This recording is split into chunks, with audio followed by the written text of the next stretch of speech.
Heto na nga mga tiyang at nakapasok na nga kami dito sa clinic ni Doktora Arlene. At syempre naman, bago kami magpakonsulta kay Doktora ay kailangan muna naming dumaan dito sa kanyang sekretary. Magbibigay kami ng konting details regarding sa pagkukonsulta ni Boss sa kanyang ulo. Matapos nga yan, kami yung unang pinapasok kasi matagal na kaming merong appointment kay Doc. Matapos kami makuha ng konting information ay humarap na rin kami kay Doktora at tinawag na nga si Boss. At bago nga pala ang lahat, by appointment siya. Kaya matagal na kami nagpa-appoint kay Doktora. Kaya kami ay unang nakasalang dito sa kanyang clinic. Kasi namin do, Sarado na ako. hindi ako di ba po pandemic. Pandemic. Sarado. Tapos nung nagbukas na ang July, isang pasyente, isang oras. Contest kasi. Sige, kami. Hanapin namin yun. July, August. Oo nga, nakatulong ba na si Dada? Parang wala nang Balik. ata papasok yun ah. Kasi first baby, alam mo naman, ni nanay. Ay. Married, single. Single. How young? Ilan taon ka na? Ano ba? 50 po. Magpi-51 na po. Kailan? Mga itong September. Anong date? 3. Ano, September. 3. September 2 ka nagpa-check up noon. Oo. Talaga? Tapos ang Andres! Ano? Kaya Kamana ng lahi. Collagen na yun. kaya nga po siya nagko-collagen para hindi tumanda. Nasa paghahalakak lang yan. Magiging masaya sa araw-araw. Tama. Ayan, nakita mo na. Pero mas malala po yung una niya, di ba?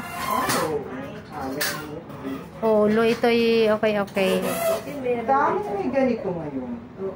Gawa na siguro. Ano po yan? Salita po. Tamad maligo. Hindi na yun, ba? Tamad mo. Sa kilikili ngayon, wala pa. Hindi, yung kilikili. Meron po, konti. Yung pula. Hindi ko nalagyan yun lang. Isa lang dito. Pero hindi naman kanak. Pula lang eh. Wala ng konti. Kasi usually sa mga ano yan eh, mga folds, no? Yung body folds. Pero wala. Sa mga, doon lang talaga sa tuktok eh, no? Type na type yun. Saan nga yung kilikili? Hindi mo yung bag mo dito. Type yan eh, kayong ano yung... Itong hindi ko nalagyan. Minsan nakate. Minsan na ano din. Nakate, pero hindi naman nakapal. Ganyan lang. Kaya lang, minsan pinapamaliit. Hindi ko ito nalagyan yan eh. Maliit.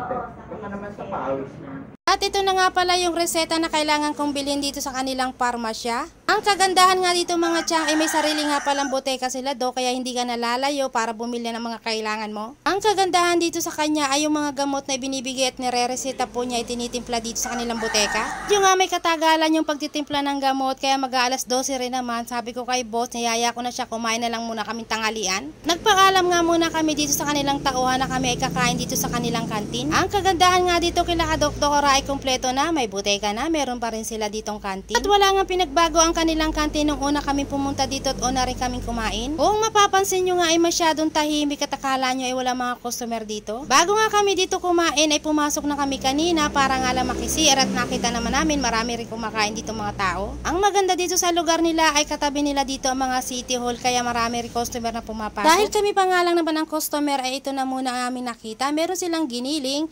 meron sarsyadong isda dito, may pretong isda rin naman at meron longganisa. Dahil nakaramdam na talaga ako ng gutom, ang sabi ni boss, giniling na lang, kayo na lang din ang naisipan ko. Siyempre naman, wala naman kayo ibang pagpipilian, niya lang talaga ang nakahain nila at nakikita nyo namang nakatinda. At nga saan pwede kami pumwesto dahil kami lang naman dalawa ang unang kakain ngayon. At ito na nga po pala yung in-order namin, tig-isa lang kaming kanin, tig-isang giniling at medyo nahuli nga dito yung longganisang in-order ko. Tusan ko nga dito si boss na kunin yung longganisa at baka ako'y nakalimutan ng tendera. At agad naman niya itong binanggit at pagkatapos nga nito ay kumuha na nga rin ng tubig para nga naman may pang-reserve at baka kami mabulungan. Ito na nga yung in-order kong dalawang sausage na akala ko'y longganisa.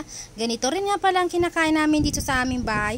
Titikman ko lang kung may pagkakaiba ba ang lasa ng dalawa. Tanong nga dito si boss, bakit umorder pa ako ng sausage ay kadalasan ito din naman ang kinakain namin. Ang akala ko kasi noong unang tingin ay longganisa, sabi ko titikman ko lang kung may pagkakaiba ang lasa. Ika ko nga kay boss ay kumain na muna kami at yun nga naman tinitimplang gamot na para sa kanya ay hindi pa tapos kaysa naman magantay kami ng matagal. Kumakalam na nga ang sikmura ko at ako'y gutom na gutom na.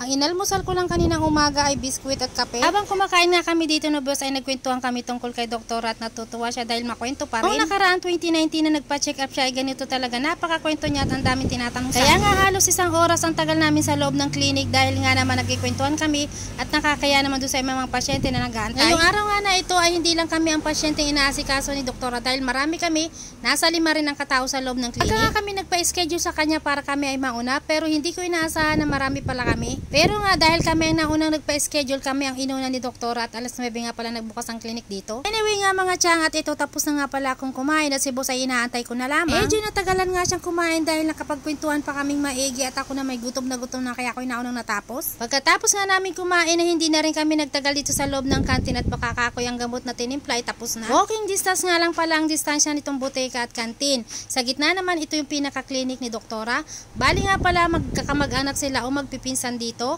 Hindi nga niya kayang iwanan ng pag-clinic kasi nga nanghihinayang siya dahil mayroon naman siya mga kamag-anak na kumikita rin at mayroon rin sariling buteka.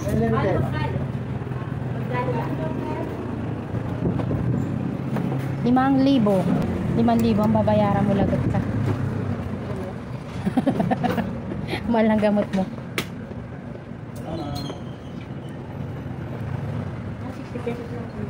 Hindi yan, pang reading glass lang yan. Hindi yan pwede natin suotin ng may mga grado tayo.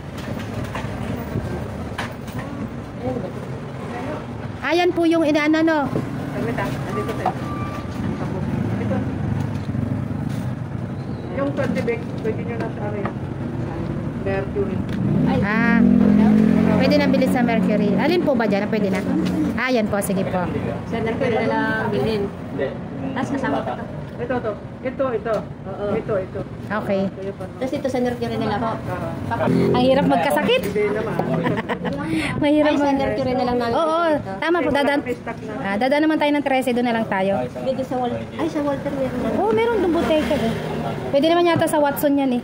Meron sa Watson yata. Ay, mas mahal sa Watson. 2,000 magkano binigay mo? 2,000. No, tama, 2,000. Ay, buka mo ito. Ito sa inyo. Napakamahal ng gamot mo. Sige na, ilagay mo na yata. Oo, ako nang bahala dyan. Alam ko na kung anong bibilin doon. Ayan, pauwi na kami na reseta ng gamot. Oh. Hahawakan ko. Alcohol na talaga yan. Napakarami na yan. Grabing alcohol na yan. Sana lalok natin sa ano? Hindi, yan yung panghuli mo natutuyuin, matutuyo sa buhok mo. Alcohol ako. Hindi, alcohol tanga templadong gamot yan. Sa alcohol lang nilagay. Kala mo naman, alcohol talaga ta.